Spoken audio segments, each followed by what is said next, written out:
Welcome. I apologise for a slight delay in the start of proceedings. We've had one or two technical problems that we're sorting out. They're just being rectified now, so we'll kick off in a couple of moments. I'm going to give participants time to join. The numbers are steadily growing, and when they've reached a good peak, we will kick off.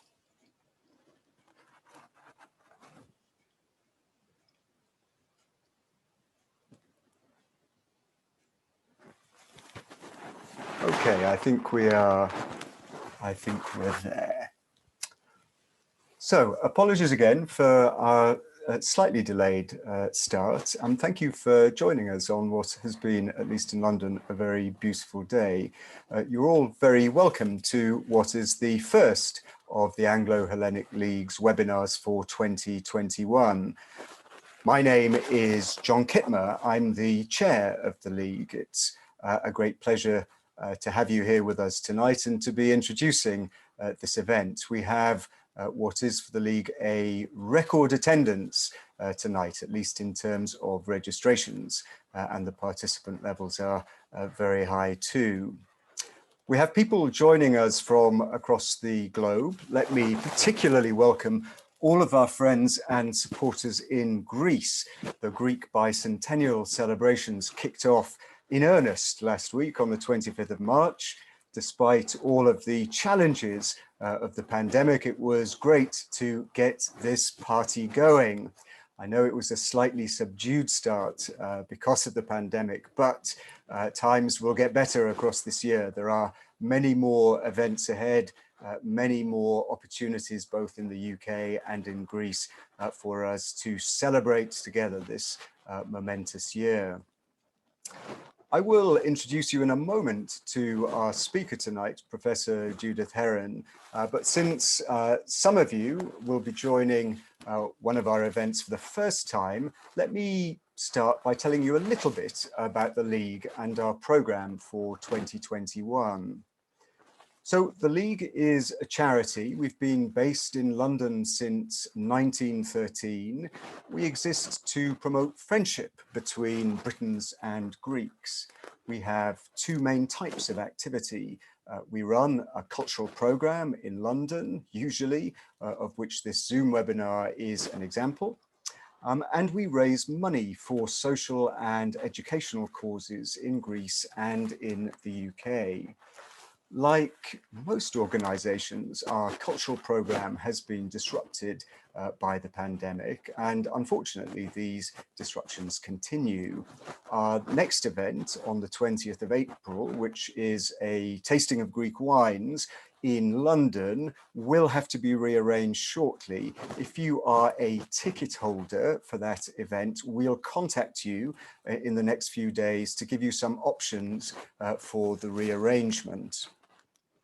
Our main event of the year, the ceremony for the Runsman Award 2021, was due to be held on the 17th of June at the Hellenic Centre and may still be held at the Hellenic Centre on the 17th of June. Unfortunately, however, it appears that some restrictions are likely to be enforced on the 17th of June. So at the moment, we're exploring, not least with the Hellenic Centre, whether it makes sense to continue on this date, to fix a later date, perhaps as late as the autumn. We will make an announcement shortly on the website, so please keep an eye of our main website. I'll give you the address shortly. Despite uncertainties about the date of the award ceremony, the work of the Runsman Award team continues. You will see in the next couple of weeks an announcement about the new sponsors for the award. We have some very good news to share. We have a guarantee for the future of the award for the next 5 years, and I will tell you who our sponsors are in the next few days. You will also see, in the middle of April, the publication of the judges' shortlist of books for the 2021 competition. The long list of 21 books can already be consulted on the websites of the League and the Runsman Award itself. We have a fantastic collection of books this year. The judges will have a very difficult task pulling together their shortlist and then choosing the eventual winner. Please have a look at the long list currently on the website and buy as many of the books as possible and read them. They are a fantastic set of books. For up-to-date information on the two events I just mentioned and our overall programme for 2021, please do check the website carefully and regularly. It's very simple. It's www.anglo-hellenicleague.org. So on to tonight.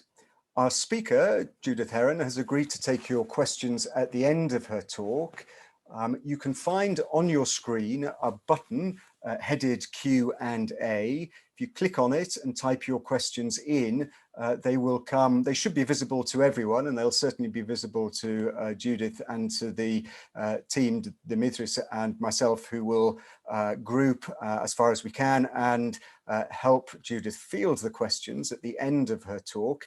Please don't be shy. These events work because we get lots of good questions, and I know that the audience is very distinguished tonight with lots of experts. So I hope we will get some really good questions. We have disabled the chat button, so the only way you can communicate with us, including the admin team, is through Q&A.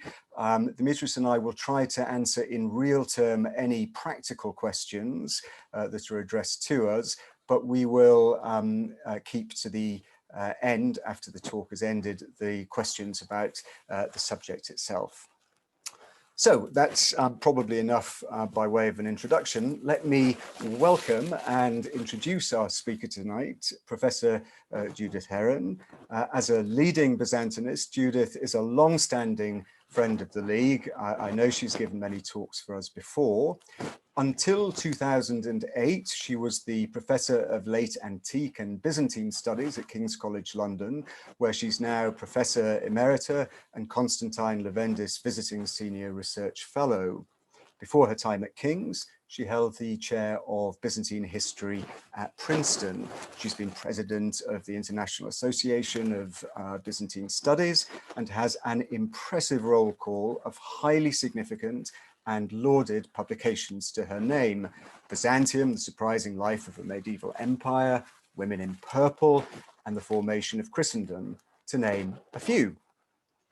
Judith's latest book, Ravenna, Capital of Empire, Crucible of Europe, the stuff of which tonight's talk is made, was published last year and has already won the Duff Cooper Paul Roget Award. Those of us who've already read the book were delighted at the prize, but not surprised. This is a fantastic book. So let me kick off by both welcoming Judith and giving her congratulations. It's a great pleasure to have you here tonight to talk on Ravenna and Constantinople in the 6th to the 8th centuries, Greek influences and detractions. The floor is yours.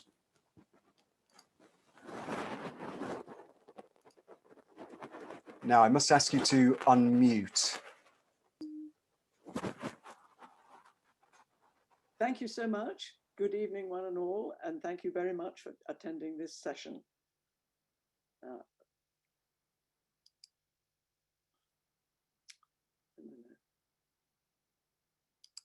want to get my slides up. Yeah. Where are they? Yeah.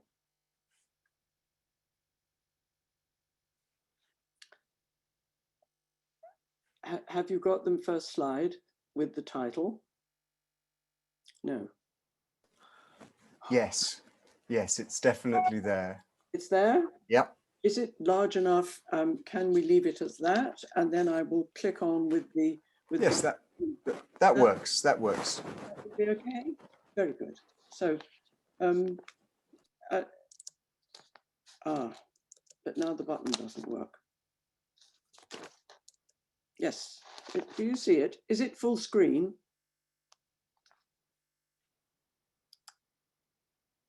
Do you see the first slide? No, I mean the second slide, the geophysical. No. I see it, Judith. I can definitely see it. It's not full screen, is it? If you can take your cursor down to the bottom and click on the full screen thing, then it should work. No, it's not. I don't think I'm in the right format. The audience can definitely see it. I would leave it as it is. Yes. As long as you can keep clicking on yourself. Doesn't matter that it's not full screen. People can see it pretty clearly. Okay. Are you live? Yes, very live, and I can't move this. I can't get it full screen. But there we are. We're going to proceed without, because I think we've had enough technical problems. It is just too awful to have these things happen at the last minute. Anthony is going to help me, but I think it is unhelpable. What I'm trying to say, what I want to start with, is that among so many lovers of Greece, it may not be necessary to point out where Ravenna is, but I just want to remind you that in the period that I deal with, there was no Venice. And Ravenna was also built on marshy islands of sandbanks separated by many canals of water in the delta of the River Po. But through its port at Classis, where it had the port founded by Julius Caesar to house the naval department for the East Mediterranean, through the port it had access to Constantinople and the entire Mediterranean. And of course, through the port of Ravenna, it took goods up the Po Valley and over the Alps. So it was very strategic. And that is why the Emperor Honorius chose it for his new capital in 402. Now, no, it doesn't want to move. Can you see the next slide, the map? Yeah. I thought it might be helpful to take a short walk around the city of Ravenna, just to recall its basic physical features. These relatively distinct sectors of occupation propped up on stilts between many, many channels of water. If we enter through the Golden Gate, where there is a blue blob down at the bottom left, we cross over the Lamisa, one of the many canals, and follow the Padena River up to the northwest area of the city to find the site of many important monuments associated with the Empress Galla Placidia. We should go out of the city to admire the mausoleum of Theodoric, and then re-enter to visit the major basilica of San Giovanni Evangelista, which is close to the area of the Imperial Palace, later used by kings and exarchs. Next, we can visit the chapel constructed by the Gothic king, Theodoric, in the early 6th century, a vast basilica near his residence, now Sant'Apollinare Nuovo. And finally, we'll return to the northwest corner of the city to reach the church dedicated to San Vitale, and then walk out to the other church of Sant'Apollinare in Classis. You can see that this is a multi-layered history of monuments that survived from the 5th to the 6th centuries with a few later additions. Let's start outside the city admiring the Golden Gate.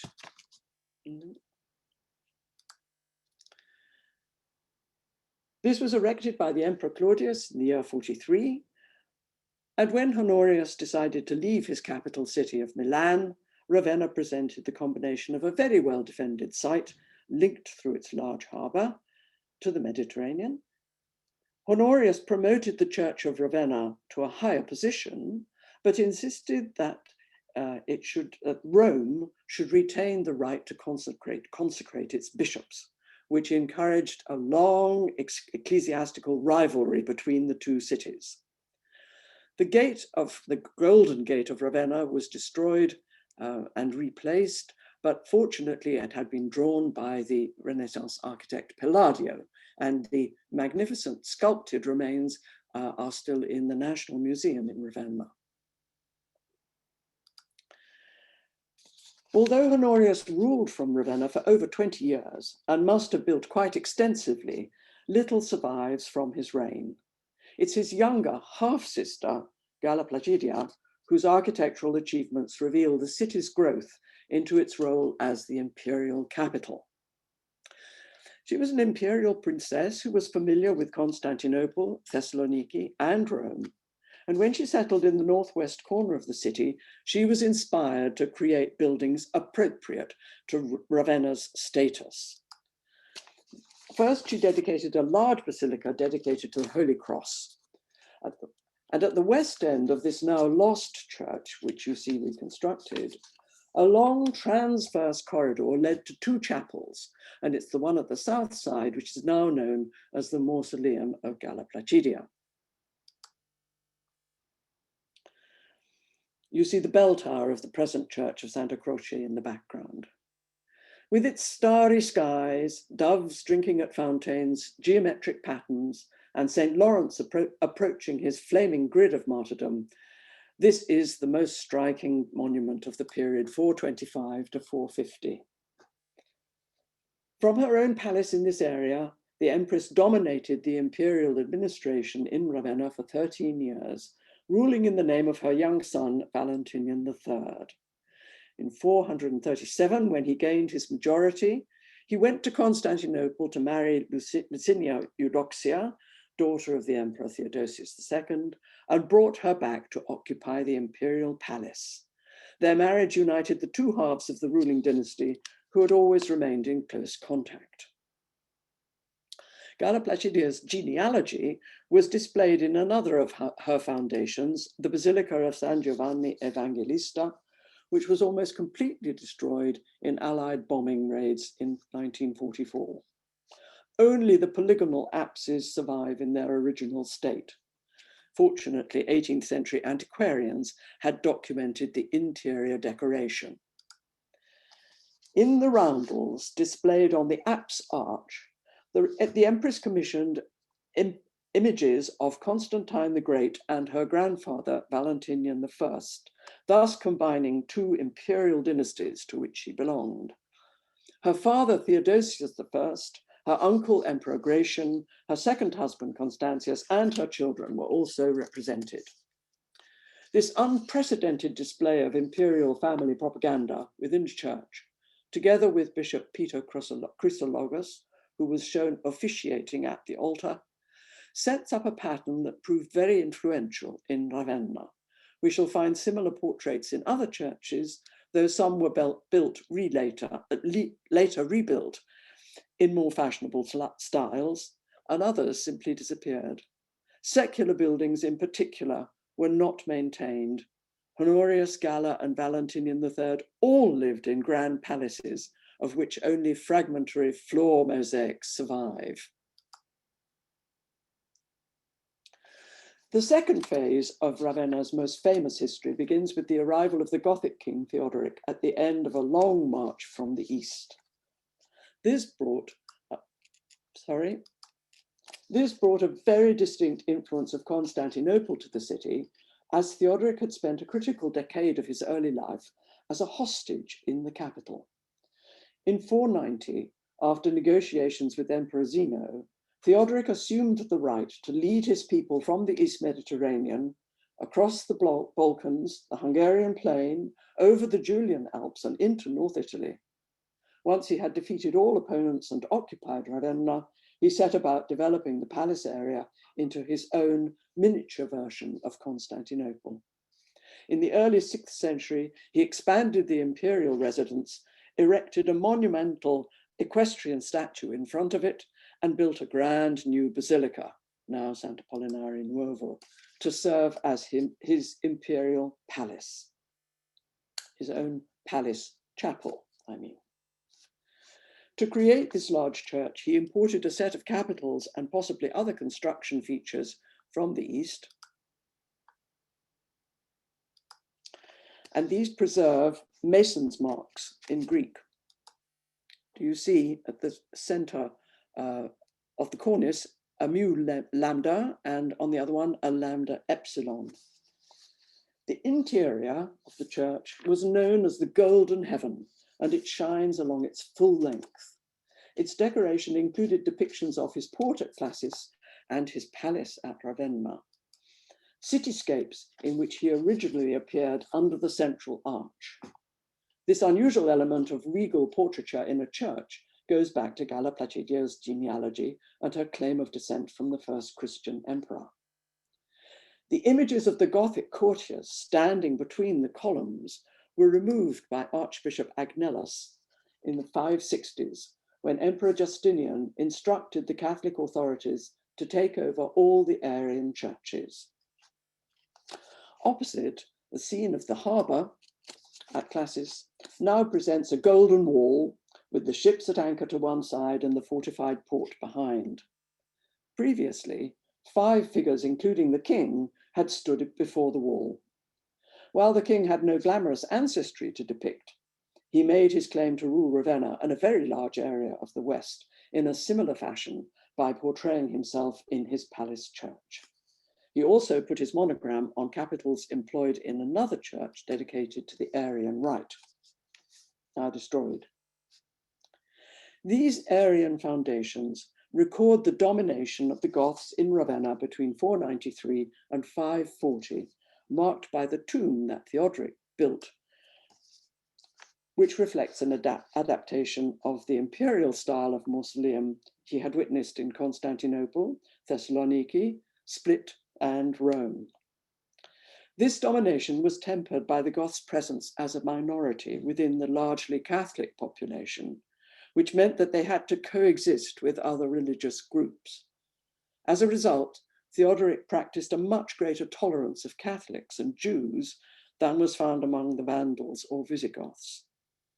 But his pride in Gothic identity is very clear from his patronage of deluxe Gothic Bibles and many other books, secular as well as ecclesiastical, which do not survive. Theodoric also supported the most gifted scholars of the time, praising Boethius for his translations of Greek philosophy and mathematics, asking him to recommend a water clock and a lyre player, and appointing him consul in 510. Boethius delivered a panegyric on the king in 522 and accepted the post of Magister Officiorum. But Theodoric's suspicion that his chief minister was promoting Constantinople's intention of taking back control over Ravenna led to his condemnation and murder. The event was closely linked to the restriction of Arian veneration in the eastern capital, but nothing can excuse Theodoric's treatment of Boethius. The period of closest alliance between Ravenna and Constantinople began with the occupation of the city by troops of Belisarius in May 540. Imperial forces from Constantinople had found the reconquest of Italy from the Goths much tougher than their speedy triumph over the Vandals in North Africa. But by July 540, the successful general was able to take the Gothic king, queen, and leading officials back to Constantinople, and thus inaugurated the period of direct rule from the eastern capital. The famous church dedicated to St. Vitalis has an unusual structure based on an octagonal plan that supports a high dome and quite exceptional mosaic decoration. It's important to remember that the construction began in the reign of Theodoric under Bishop Ecclesias, who had been sent to the imperial capital on an embassy to put a stop to the threat to Arian celebration. Here he is, commemorated as the founder in the apse mosaic. There is considerable debate about the unusual octagonal base of the church, as similar forms were being used in the imperial capital at the time, so Ecclesias might have brought back the idea with him. He was probably inspired by the marble revetment that he saw there, for example, in the episcopal throne in the apse of the church. The Arian rulers permitted the Catholic planning of this very ambitious building, which Ecclesias' successors, Ursicinus and Bishop Victor, completed in about 50 years. In the ambulatory, Bishop Victor's monogram on the impost blocks above the capitals, imported from the marble quarries at Proconnesos in the Sea of Marmara, identifies his particular contribution. When the imperial troops entered Ravenna, most of the mosaic decoration of the apse may have been completed with its Old Testament references to Moses, Elijah, Abraham, and Melchizedek. Bishop Victor probably wished to mark the end of the Gothic regime, which signaled Catholic supremacy in the city at last, with some recognition of the imperial reconquest. I think it very likely that the imperial panels were installed before Victor's death in 544 and featured himself as the ecclesiastic next to the emperor. His portrait was replaced by the first Archbishop of Ravenna, Maximian, who established his position late in 546 and rededicated the church in 547. Imperial funding may not have been necessary, as Julianus Argentarius, the silver merchant, had contributed a very significant sum. He also assisted Victor and later Maximian in completing the Basilica of Sant'Apollinare in Classe and later San Michele in Affricisco. It is notable, however, that the Empress was also commemorated within the apse area of the Church of San Vitalis, an area normally forbidden to women. Imperial support may, however, be suggested by the very large, grand ivory throne preserved in the Archiepiscopal Museum with its monogram of Maximian. Such a large quantity of very expensive elephant tusk might well have come from imperially controlled depots in Constantinople. The Archbishop had close relationships with the Emperor, made several visits to Constantinople from Ravenna, and obtained a relic in the form of the beard of St. Andrew. Although there is no evidence for ivory carving in Ravenna, recently this fine plaque in the Museo Cristiano in Milan has been attributed to the city. As a result of the conquest of Italy, Constantinople imposed the same imperial control as had been established in North Africa, based on Ravenna and Carthage. These became the centers of government, run by officials identified by the title of exarch, and thus created the two exarchates that continued in existence for centuries. As appointees of the central government, which was slowly abandoning its use of Latin for Greek, there was an influx of Greek-speaking officials who sent their records back to Constantinople in Greek, validated by their seals. Here you see some of these lead seals. The impact of this heightened awareness of Greek in the finely engraved inscription of Exarch Isaac, an Armenian who held office from 625 to 43. This is the beautiful carved inscription. It was commissioned by his widow Susanna, and it's in Greek iambic trimeters. She had it inscribed on the lid of a reused early Christian sarcophagus. And she said, "He kept Rome and the West safe for the serene sovereigns." Praising his Armenian origin and long tenure of office, it is brilliantly laid out so that it can be read across the central cross or in two separate sections either side of it. Nor is it the only Greek inscription of this period. When Isaac's nephew died, the exarch ordered a similar record of his life. Bilingual ability must have been common. At the highest level of authority, therefore, Greek dominated, though Isaac also used Latin on his seal and to record his patronage of a church in Torcello. And the great majority of the population, including bishops and city councillors, remained Latin speakers. Ravenna, however, had a school of Greek doctors, as well as one for Latin doctors, where translations of Galen and Hippocrates continued to be taught, as we learned from a student who listened to the lectures given by a Dr. Agnellus, who lectured on these medical subjects. He was the iatro sophista. Ravenna was the foremost center of bilingual education, to which the young Venantius Fortunatus was sent to acquire his mastery of poetic meter, grammar, and rhetoric, and some knowledge of philosophy and law. After the edict of the issue of the Codex, Justinian's new laws, novellae, were diffused through Ravenna, and some are preserved on fragmentary papyri. Sadly, Venantius does not name his teachers, but Theodosius, a magister literarum, who witnessed a will in 575, might have provided instruction. The last of the city's surviving basilicas is Sant'Apollinare in Classe, near the harbour, and we follow in the steps of many clergy, pilgrims and citizens who walked out to venerate the relics of their first bishop, St. Apollinaris. Bishop Ecclesias began the building that was continued by Ursicinus and dedicated by Maximian in 549. In a magical Garden of Paradise setting, Apollinaris appears as the first bishop of Ravenna under a large jeweled cross with Christ at the center, below the hand of God, with Moses and Elijah to the sides. This church became the resting place of most of Ravenna's church leaders, whose tombs line the walls with inscriptions that record their gifts in Latin.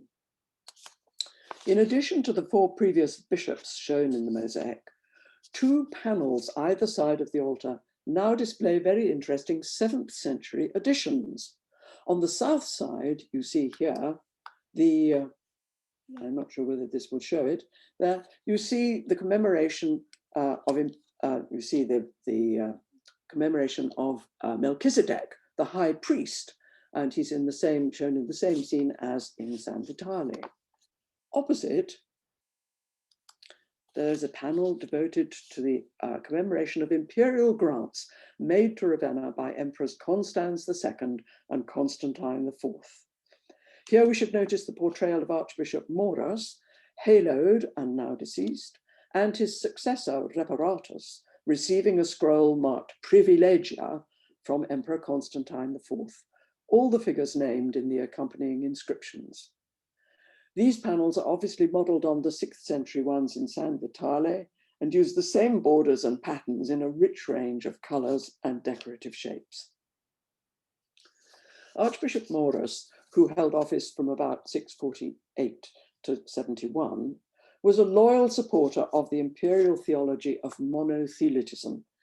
He made several visits to Constantinople and received his pallium of office from Emperor Constans II.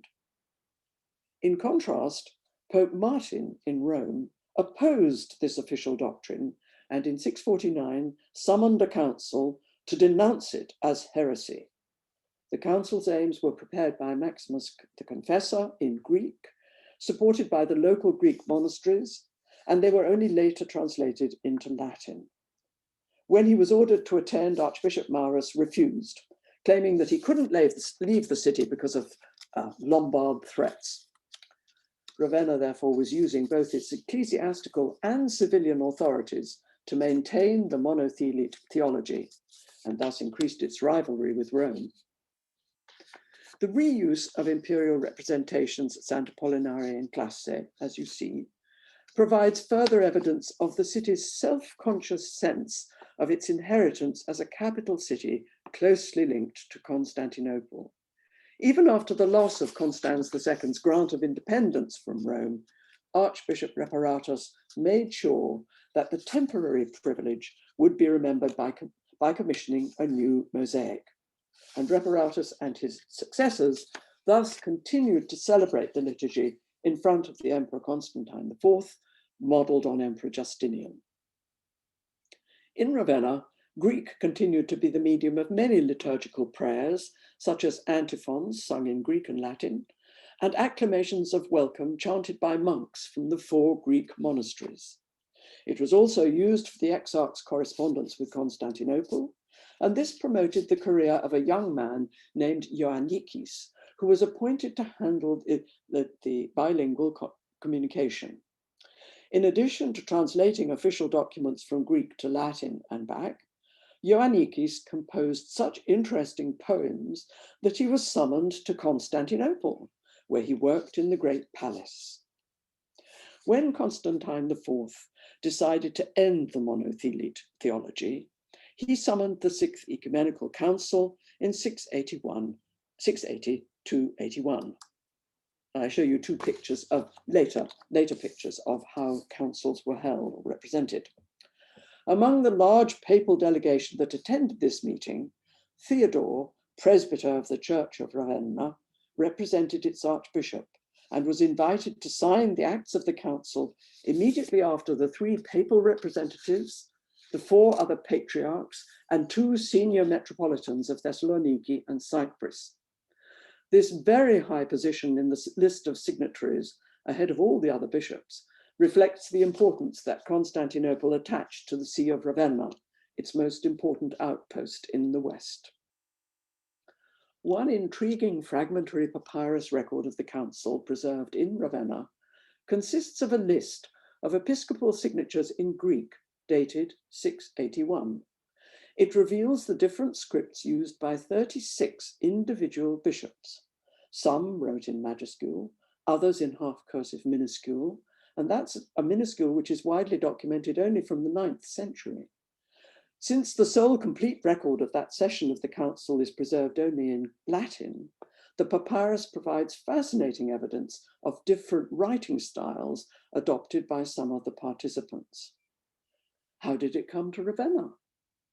My suggestion is that Ioannikis, a talented scribe, might have been interested in it and could have brought it back to the city when he returned in the 690s. A new edition of the list is now being prepared and will surely reaffirm the very close relations between the 2 cities in the late 7th century. Of course, these relations were not always good. A particular moment of extreme enmity occurred towards the end of the 7th and in the early 8th century, when Emperor Justinian II became convinced that the Ravennati had assisted in his mutilation in 695. The emperor had been overthrown in a palace coup, humiliated in the hippodrome by having his nose and tongue cut, and then exiled to the Crimea.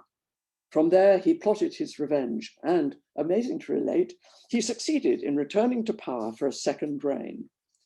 Agnellus, the local antiquarian and historian of the bishops of Ravenna, records that the emperor wore a gold prosthetic nose to cover his nostrils, as well as golden ears, claiming that his ears had also been cut, a well-known form of mutilation. Justinian was determined to punish Ravenna for its part in his exile and sent a naval force with instructions to capture the bishop and leading citizens and bring them to Constantinople. Through cunning ploys, the naval commander succeeded in this task, and Archbishop Felix, Ioannikis, and the city's leaders were taken to the Great Palace.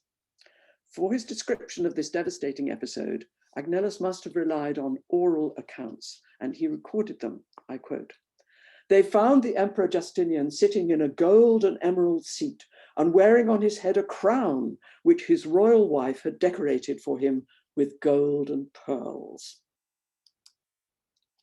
The emperor's wife, Theodora, may well have decorated a special crown for him. It's just the sort of thing empresses did, and jewels were always a key feature of Byzantine crowns. The Ravennati of senatorial rank were then taken away and killed, and soldiers were instructed to crush Ioannikis between 2 huge boulders. In an equally horrid punishment, Archbishop Felix was forced to stare at a heated silver tray on which bitter vinegar was poured, and in this way he lost his sight. The blinded church leader was then exiled to Kherson in the Crimea. His fate must have appeared as definitive as Ovid's, but not long after he was saved by a local revolt. An Armenian general, Philippikos, led the rebels to Constantinople and replaced Justinian. They cut off his head and sent it to the west, where it was paraded through the streets of Ravenna to prove that the tyrannical ruler was dead. Whether Archbishop Felix returned to the city at the same time or later, he was the beneficiary of Philippikos' revolt, and until his death, 12 years later, he directed the Church of Ravenna and was commemorated in a fine epitaph that documented his turbulent life. Here you see the actual tomb with the description, which is inscribed with his name, and the epitaph read in part, "Exile, injuries, hunger, dangers, contempt, banishment, chains, cudgels. He was deprived of his see, lacking sight in his body, divine light arose there. Buried with his whole body and virtue, the bishop was consoled by the highest grace of God and was raised from the heavy prison on the island of Pontus. After the fall of Ravenna to the Lombards in 751, the city lost its direct association with Constantinople, and as its bishop assumed as much power as possible, the Greek monasteries gradually adopted Latin and forgot their traditional acclamations. But the inheritance of Byzantine and Imperial Ravenna was clearly appreciated by Charles, King of the Franks, who visited the city 3 times and expressed his most obvious debt by adopting the octagonal plan of San Vitale for his palace church. He surely stood in front of the mosaic of Justinian in San Vitale and was inspired by its depiction of how to be an emperor. Charles had requested and obtained permission from the bishops of Rome and Ravenna to remove columns, marbles, and capitals from the ruins of early monuments. And on his last visit to Ravenna in the spring of 801, he added Theodoric's equestrian statue to his hall of excellent building material. And he set it up in front of his palace in Aachen in just the position it had occupied in Ravenna, which Theodoric had modeled on his experience of the power of statues in Constantinople. In this way, Charles recreated an element of the Queen City founded by the first Christian emperor in his own new capital, the Second Rome, or Roma Futura, the one to come, as it was called, indicating his determination to set Aachen on the same level as older cities of Rome. Despite its decline, Ravenna continued to inspire visitors, especially the 10th century Ottonian emperors, who greatly preferred Ravenna to Rome. In this way, the imperial traditions established in this crucible of Europe lived on in novel interpretations to mold the growth of the medieval West. And much of that inspiration derived from Ravenna, which played such a key role in the transmission of Byzantine Greek culture to the West. Thank you.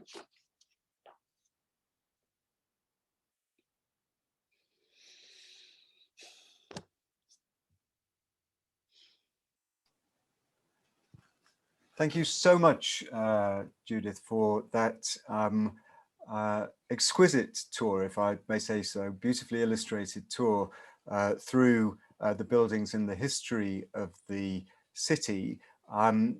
The talk you've just given us, if I may say so, in a nutshell, reproduces what I thought as a reader of the book was its great virtue. I've, I guess, like many of us listening tonight, been to Ravenna several times and always been rather puzzled by these extraordinary buildings from overlapping but slightly different political situations, different eras. And the book and the talk brilliantly animate and populate these buildings in a way that makes sense of the history of the city itself.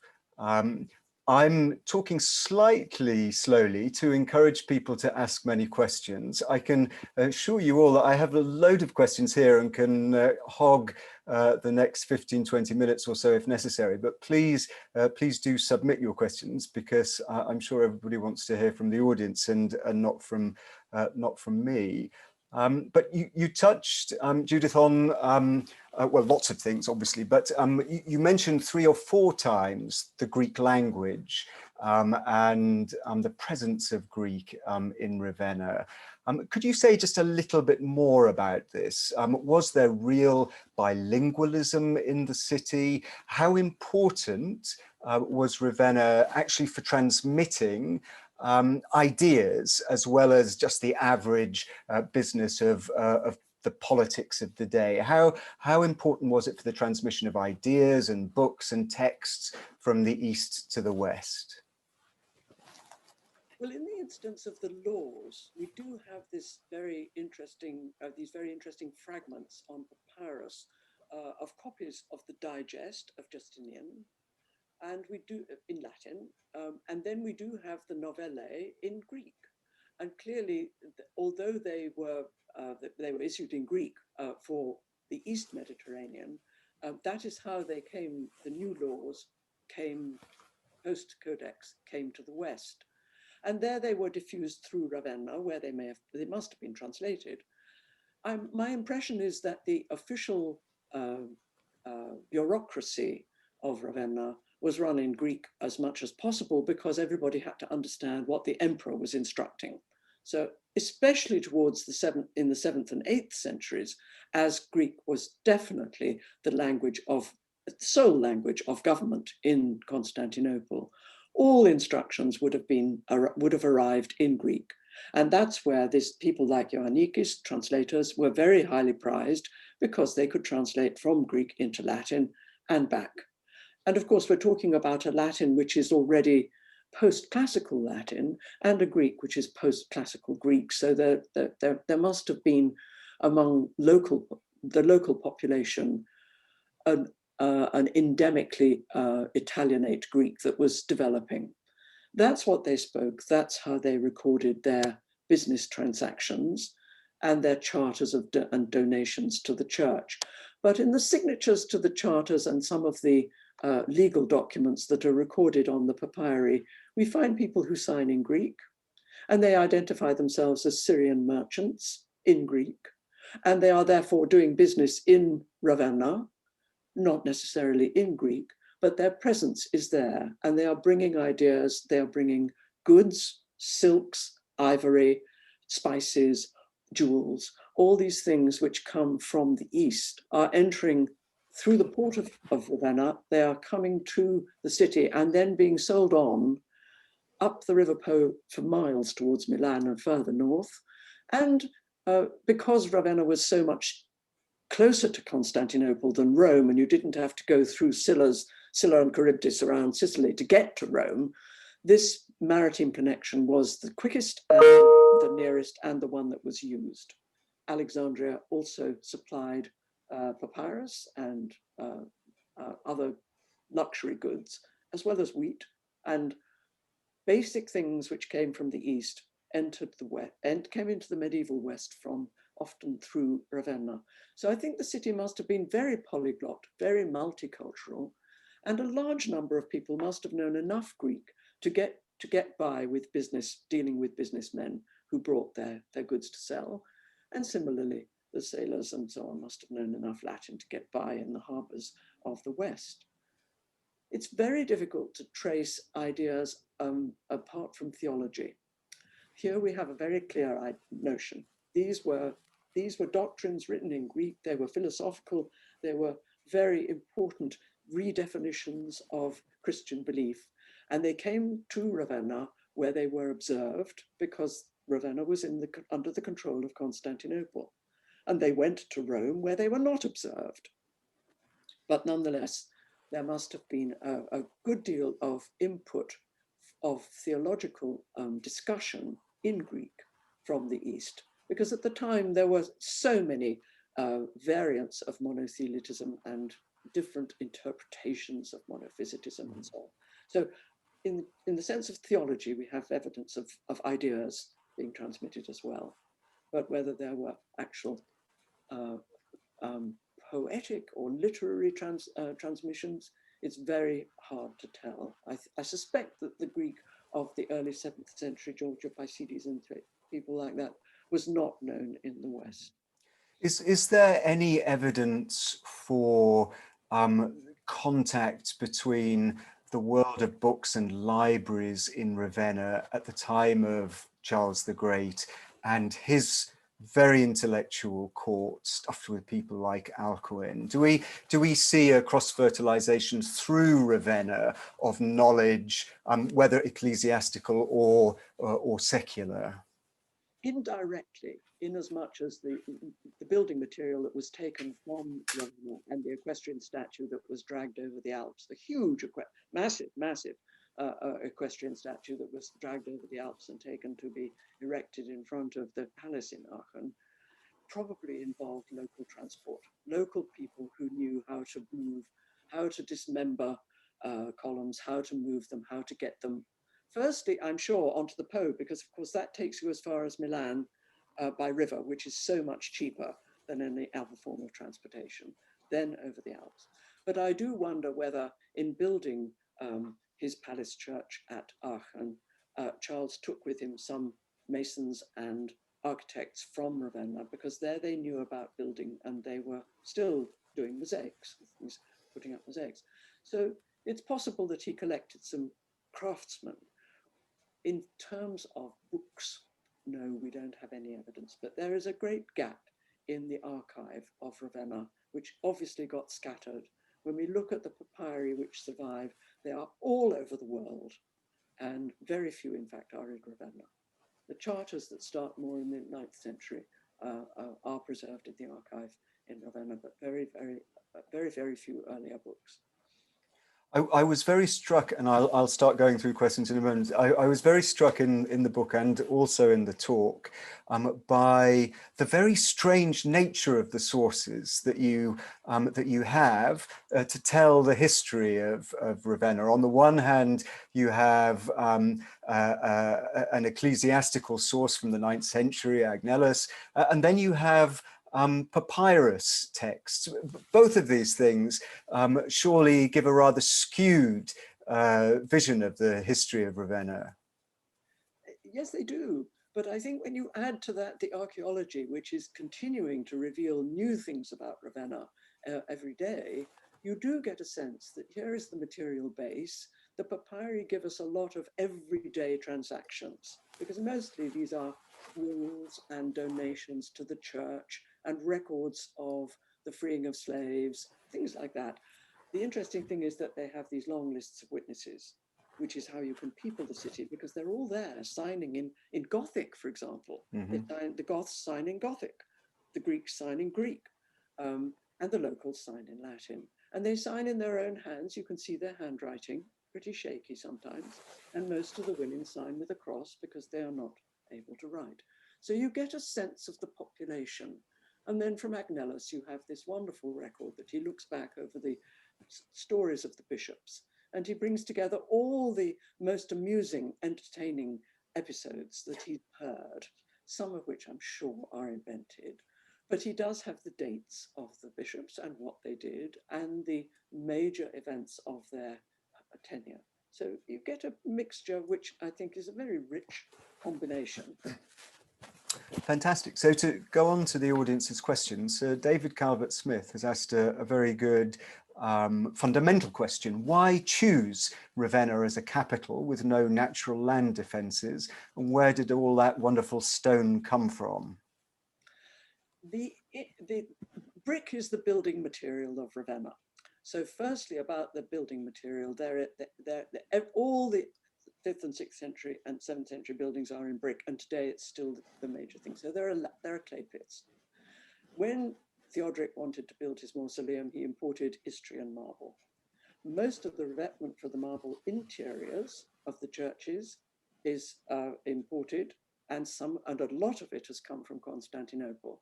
And as we could see, the capitals from Proconnesos can be mirrored by capitals that are used in churches in Constantinople. They would undoubtedly carved there. So there's a shortage of building material, but they get around that by building in brick. And Ravenna doesn't have very strong land defenses, but it's in such a marshy, boggy area that it's pretty difficult to bring up an army. And the walls were quite high. We see in a medieval seal that gate, that golden gate, which Palladio drew, has been built up several levels above with turrets and towers in brick, from which the defenders can shoot at the attackers. So it wasn't very often successfully besieged. Belisarius got in by a ruse. He didn't manage to defeat the Gothic defenders. And I think it was the marshy, boggy area that gave it its best protection. And of course, it also had a channel straight to the Mediterranean so that anybody who needed to leave in a hurry could just get on a boat. I've only ever approached the city from the Po Valley, and of course it's all canalized now, and there's lots of agricultural land. But you still get a sense of the city in the middle of nowhere, at the very end of the Italian landmass. I think from the book you've had the advantage of crossing the Adriatic to get there. It must feel very different if you come by sea. Yes, it's magnificent. And the port is, and of course the port today is a very major port. It's enormous. It's the place where all the oil refineries have been based, and the oil used to come from Libya. I suppose now it comes from other sources, but there is a huge oil refinery processing plant there with the product of plastics and all. So that part of Ravenna Classe is actually very thriving, and the city is still very rich. You don't get the impression that this is an impoverished backwater. There are two associated questions from Roddy Beaton and Ian Smith.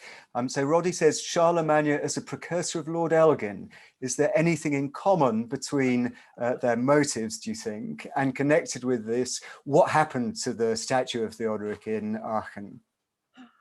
Well, as a precursor of Elgin, he did get permission.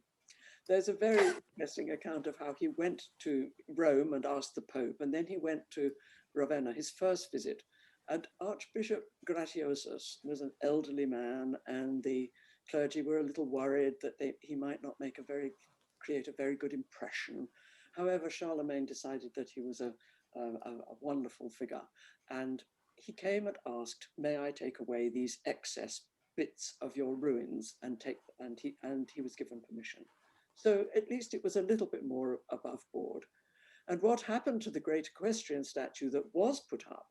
Well, we know it was put up because there is a poem by Winfried Strabo about the statue, which was erected in front of the palace. But like so many monuments of the Middle Ages, it disappeared.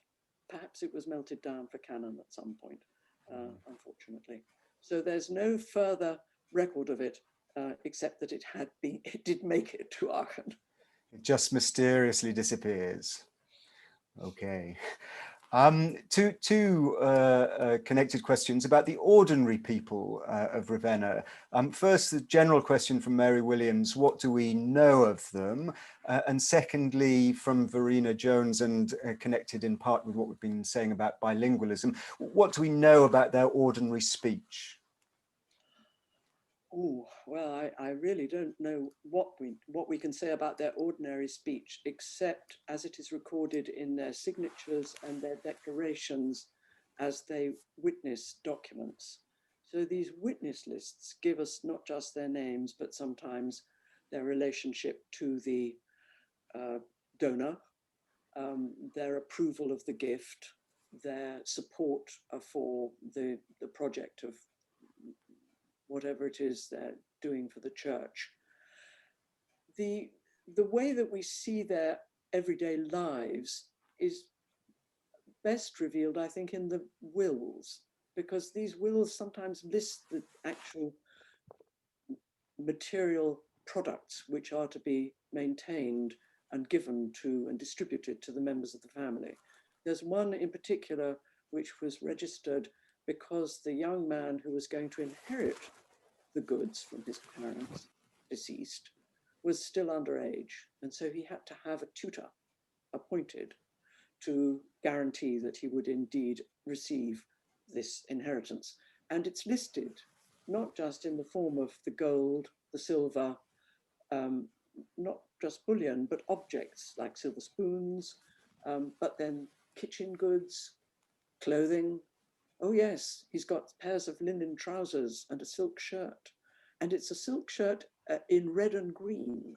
So it's very colorful. And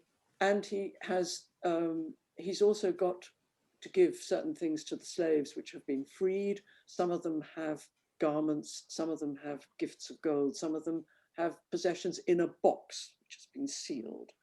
These are ways in which I think you see something of their lives, but it's very, very difficult. There are descriptions of the houses that are donated or entrusted to the church. And some of the houses are 2 stories high, and they have wells, and they have ovens outside.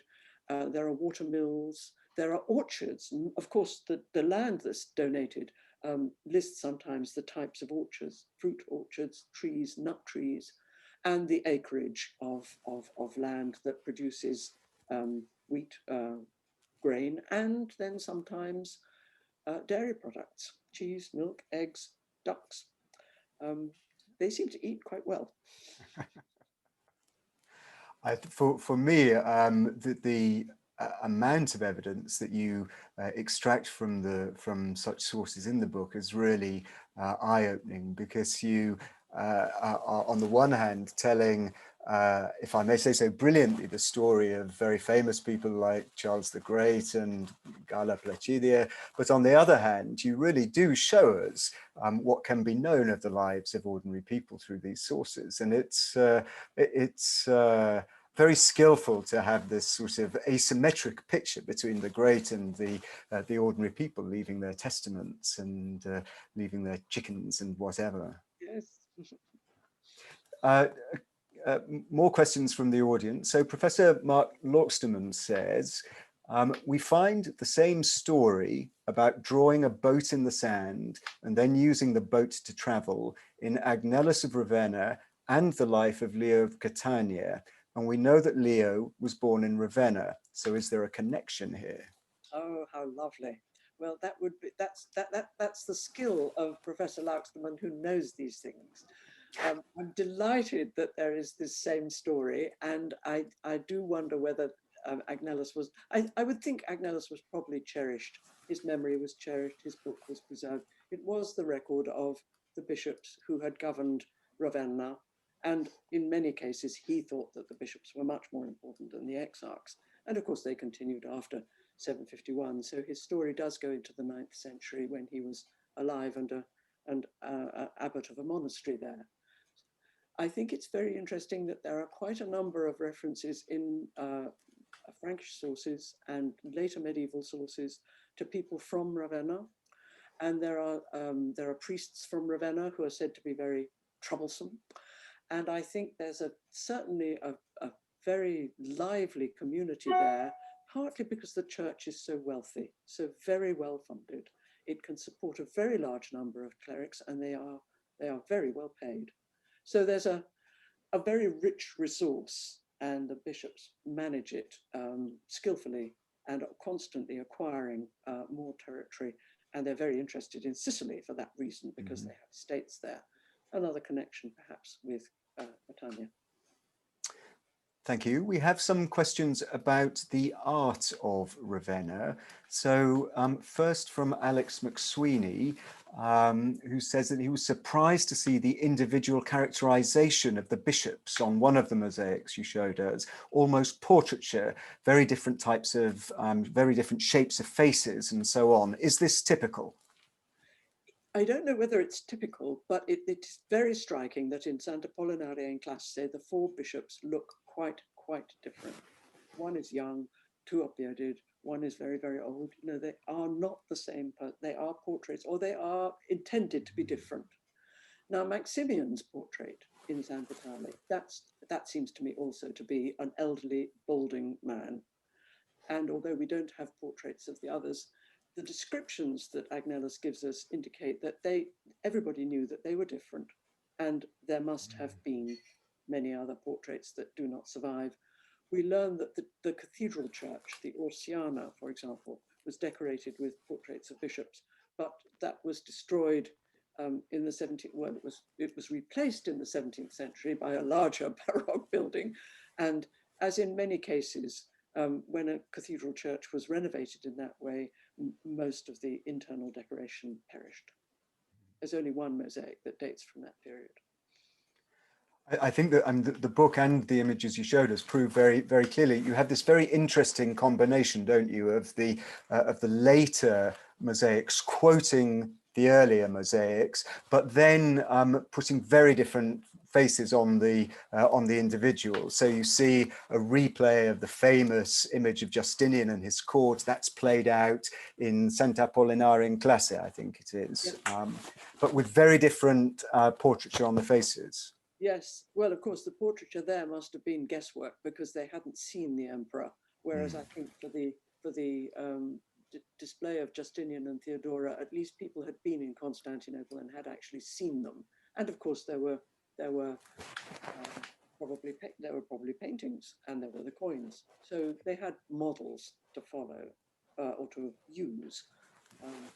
But it is fascinating that, of course, we don't have any portraits of Justinian and Theodora from Constantinople. Yeah.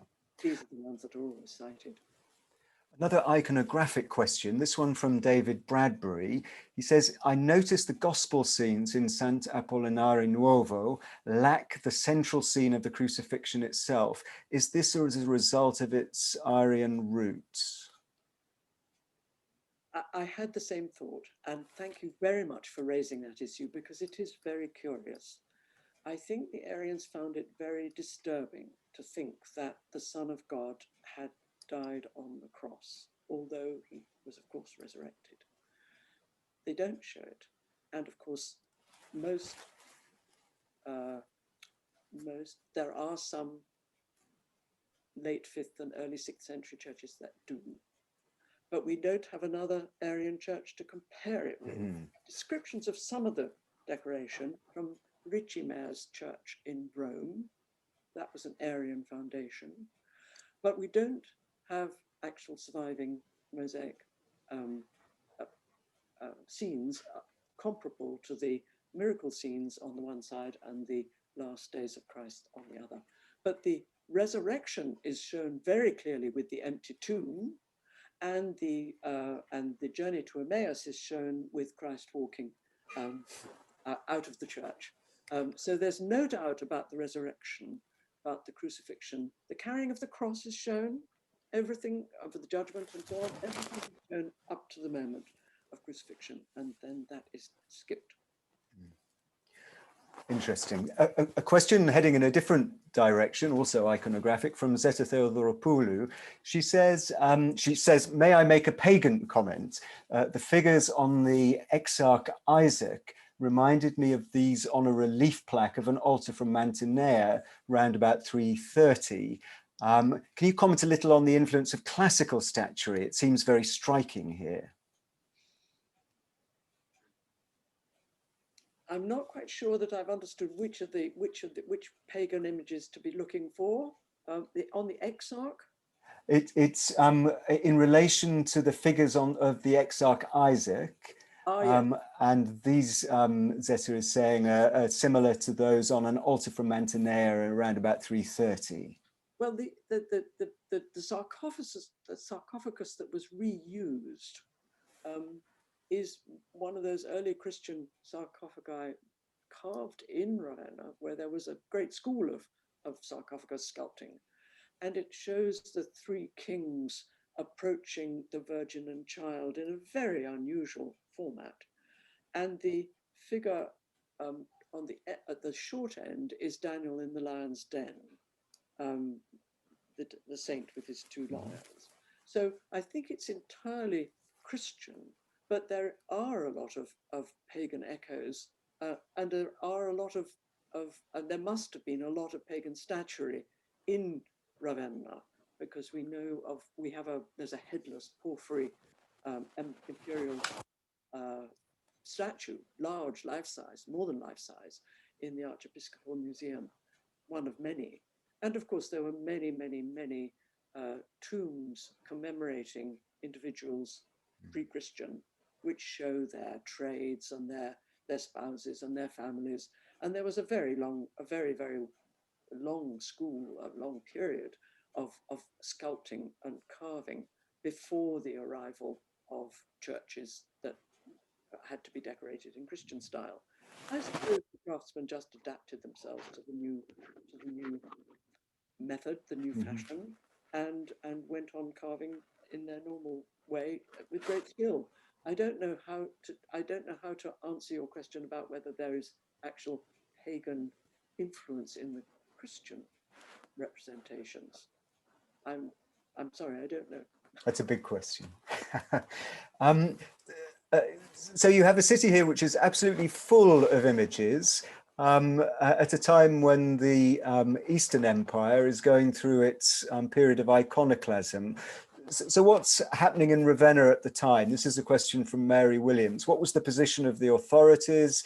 And is there any impact on the icons themselves in Ravenna and the images across the city's buildings? Well, we have to say, thank goodness there wasn't, because if they'd been destroyed according to iconoclast principle, there wouldn't have left. There wouldn't have been anything for us to study today.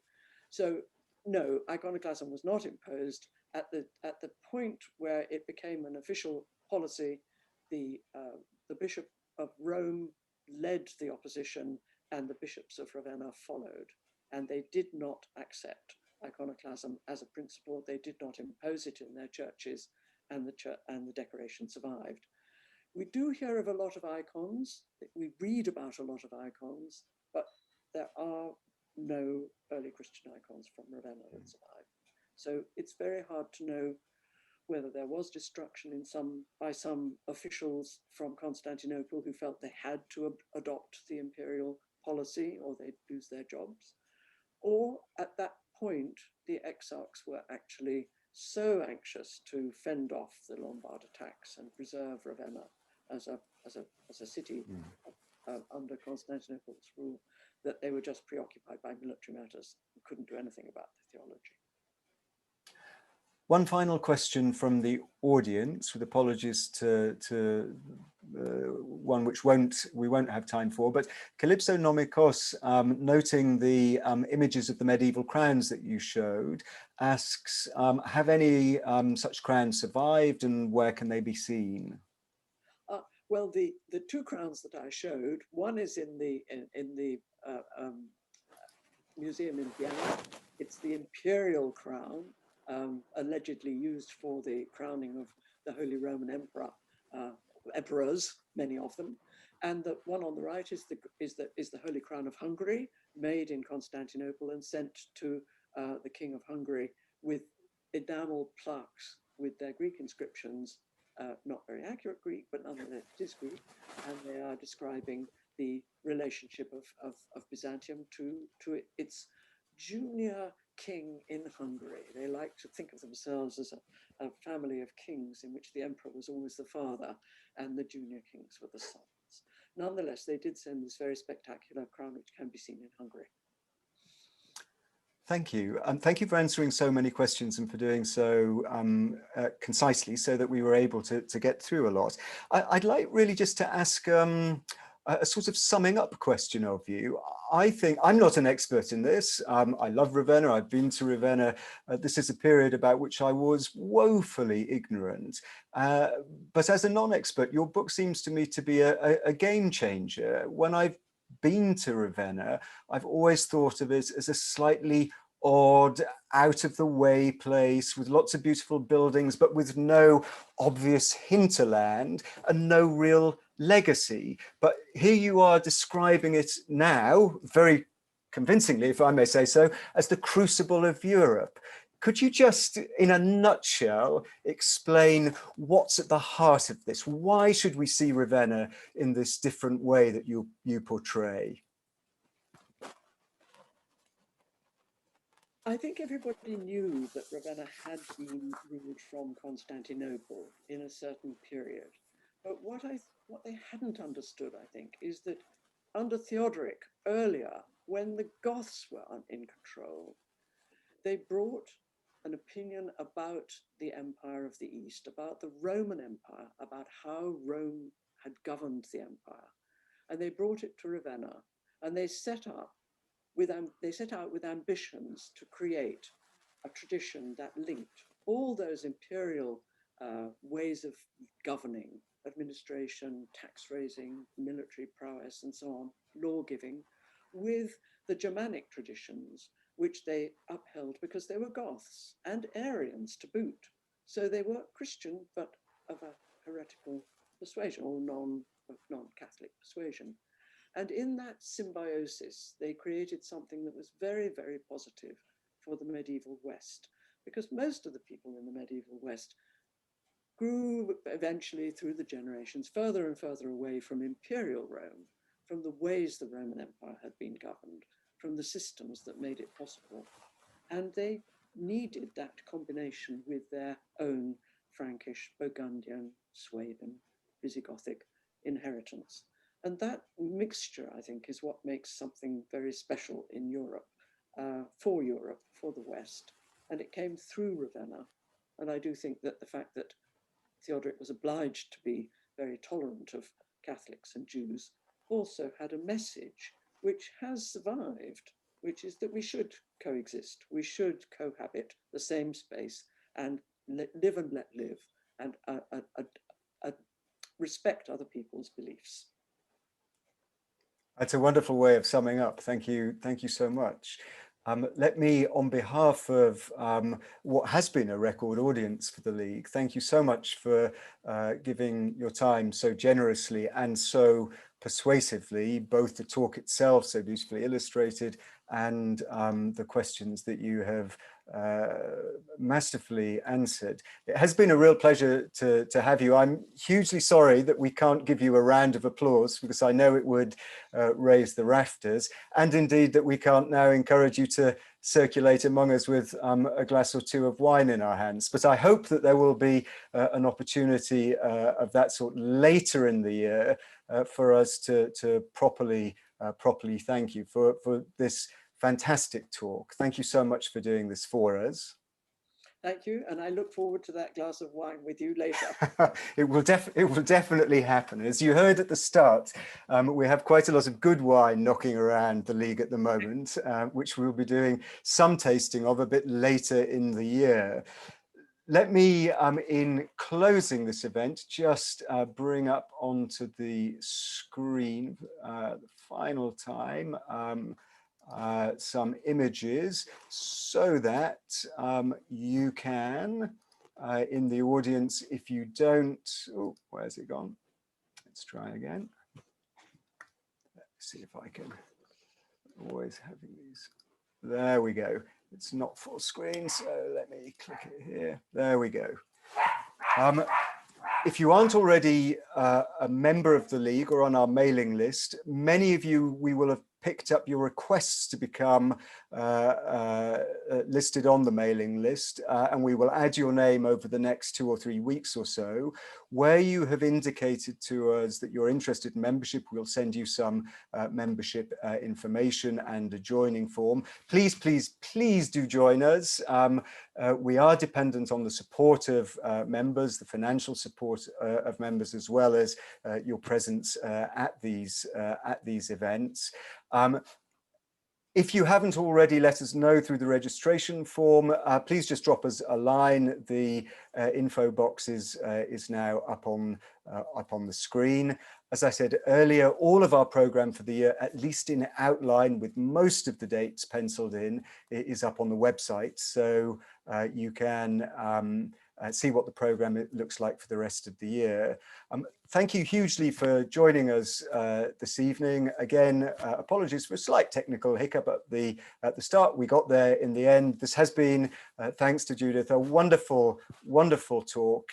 Thank you also to Dimitris Loumanis behind the scenes, who has helped me field questions during the talk and after the talk concluded. Please join us again. We hope to see you. Who knows, one of these days we'll see you in person at our usual home in the Hellenic Centre.